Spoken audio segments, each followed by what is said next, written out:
So I get this question all the time. I want to create a course. What do I need to do? How do I create a course? Krisha, where do I begin? Today I want to go through kind of like a before and after. What do you need to do to create your course?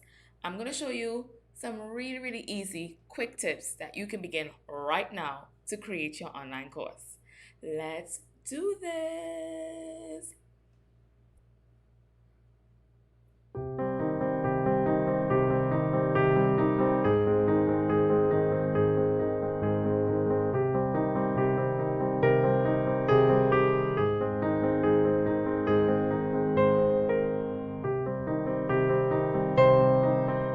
So my name is Krisha Sarah Bowen, and I teach entrepreneurs just like you how to teach anything they know and anything they do online in an online course, right?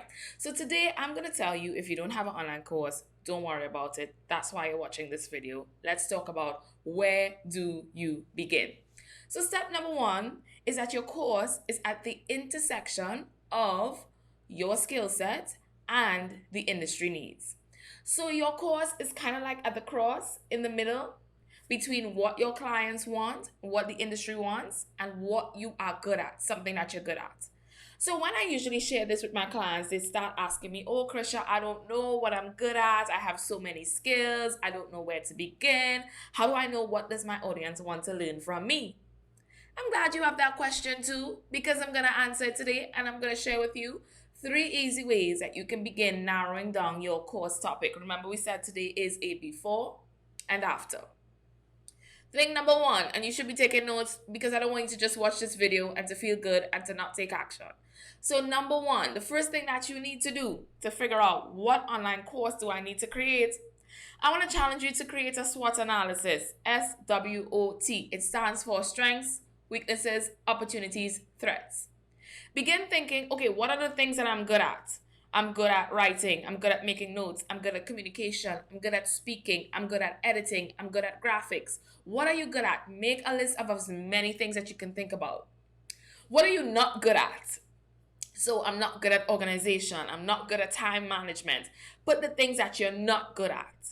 Then, what are the opportunities for these things? So how can you now convert those strengths and those weaknesses into opportunities? Can I give you an example to make this real? Can I give you an example? Let's say I'm really good at communication, but I'm not good at time management. So I'm going to now combine my strength and my weakness, and I'm going to create an opportunity around how to create your speaking topic in less than 5 minutes, even if you feel like you don't have time to sit and plan your speech or plan ahead. Now I merge the weakness and a strength, and I look for an opportunity. There are people who are speakers, there are people who are coaches, there are people who are horrible at time management, but they need to get things done. Why not merge my strength and my weakness and create an opportunity? Let's say, like me, you're an introvert. Yeah, I'm an introvert. People never believe it. They don't want to hear it. They're like, Krisha, no, you're not an introvert. I am 100% an introvert.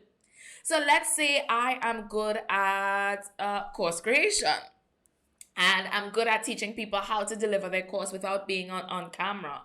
I'm going to merge that strength and that weakness and now create course creation for introverts who don't want to be on camera. So you see how I took my strength and my weakness and created an opportunity. Now, what is the threat? The threat is usually a low barrier to entry. In this coaching space, there is a very low barrier to entry, which means at any given time, anyone can enter your market and they can teach something that's very similar to what you are teaching. So because there's a low barrier to entry, you need to look at what are the threats. If I do create this course, what can threaten my results? So that's the first thing I want you to do. I told you I'm going to give you some really easy, quick tips for you to begin creating this online course. The next thing I want you to do is to poll your audience. Now, this is for my people who have an active audience. Maybe you have a following on Instagram. Maybe you have a Facebook group. Maybe you have a following on TikTok. Any platform where you have a community of people that buy into your idea, that like everything that you say and that you do, that you are a thought leader of. I want you to now poll that audience and ask them, what is your biggest struggle with blank? Fill in the blank. What is the thing that is linked to your strength that you can now teach? So ask your audience, because you are creating from them, not for them. I'm going to say that again. You are creating from them, not for them.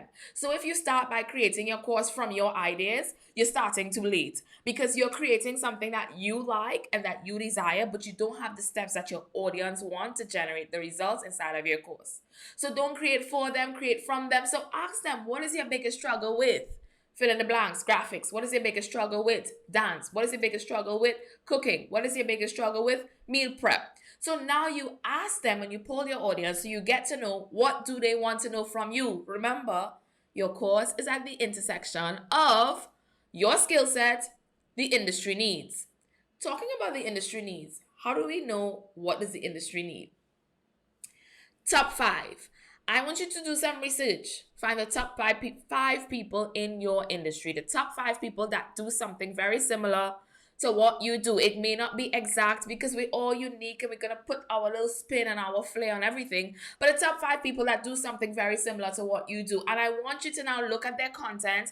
I want you to now look at their audience, look at the type of questions that they are asking. I want you to also now kind of see where their content is going and how they're serving their industry, how people are responding to get an idea of what does the industry need. Remember, regardless of how big your top five influencer is, they're not going to reach every single person on the face of the earth. There is a pie, a piece of the pie, a piece of the cheesecake, a piece of, in my case, the chocolate cake. There's a piece of the chocolate cake that is ready for you. Stop thinking that so many people have courses, so many people are teaching, so many people are online, so many people have e-commerce stores, so many people are doing this. There is somebody that you are connected to that's in your audience that you are designed to serve. There's somebody that has your strength and identifies with your weakness. So when you create an opportunity, you're creating an opportunity for your own course, work in your own lane so that you can win. So the second thing you're going to do is top five influencers. The top five people, look at questions their audience is asking, or look at the topics that they are teaching on. It gives you a clue to what is relevant in the industry, right? And now you can see how your topic can fit into that top five.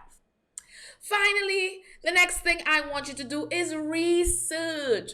Research. Go to Google, type in, and figure out what people are looking for on the internet around your topic. Now, don't complicate this process.